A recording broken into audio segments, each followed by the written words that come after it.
بسم اللہ الرحمن الرحیم۔ السلام علیکم ناظرین۔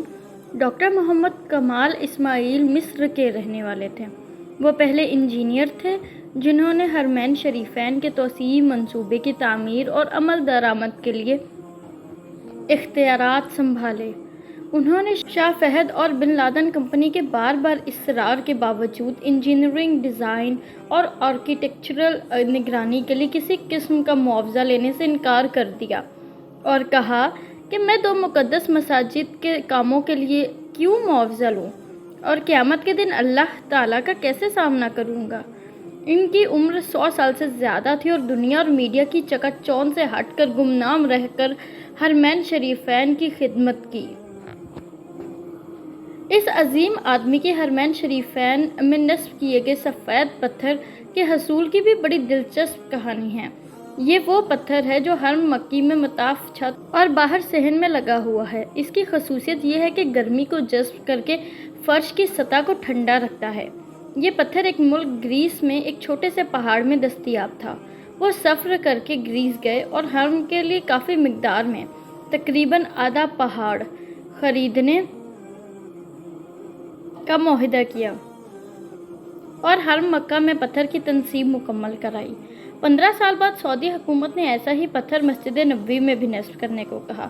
انجینئر محمد کمال کو جب بادشاہ نے مسجد نبوی میں ویسا ہی ماربل لگانے کو کہا تو وہ بہت پریشان ہوئے، کیونکہ کرۂ ارض پر وہ واحد جگہ گریس ہی تھی جہاں پر یہ پتھر دستیاب تھا، جو کہ آدھا پہاڑ تو وہ پہلے ہی خرید چکے تھے۔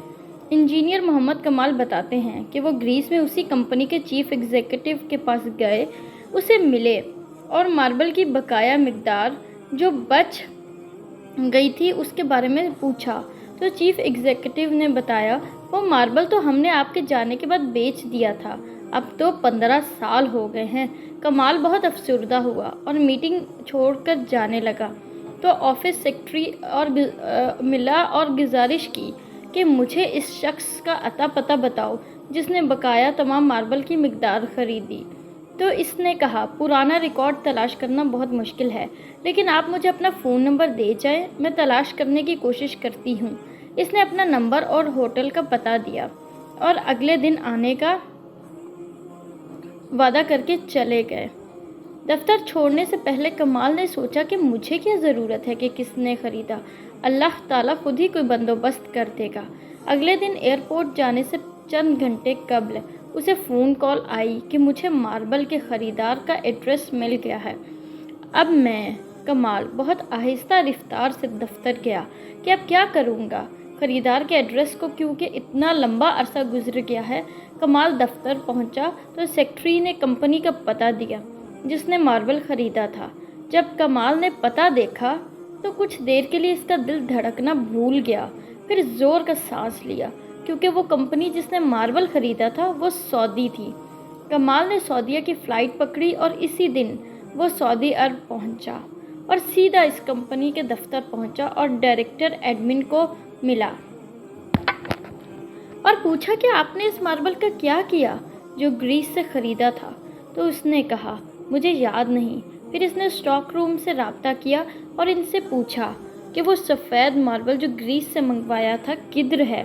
تو انہوں نے کہا، وہ ساری مقدار موجود ہے اور اس کو کبھی استعمال نہیں کیا گیا۔ تو کمال ایک بچے کی طرح رونے لگا اور کمپنی کے مالک کو پوری کہانی سنائی۔ کمال نے کمپنی کے مالک کو بلینک چیک دیا اور کہا، اس میں جتنی رقم بھرنی ہے بھر لو اور ماربل کی تمام مقدار میرے حوالے کر دو۔ جب کمپنی کے مالک کو پتہ چلا کہ یہ تمام ماربل مسجد نبوی صلی اللہ علیہ وآلہ وسلم میں استعمال ہونا ہے تو اس نے کہا، میں 1 ریال بھی نہیں لوں گا، اللہ نے یہ ماربل مجھ سے خرید کرایا اور پھر میں بھول گیا۔ اس کا مطلب یہی تھا کہ یہ ماربل مسجد نبوی شریف میں استعمال ہونا ہے۔ یوں مسجد نبوی شریف میں وہ سفید ماربل استعمال ہوا۔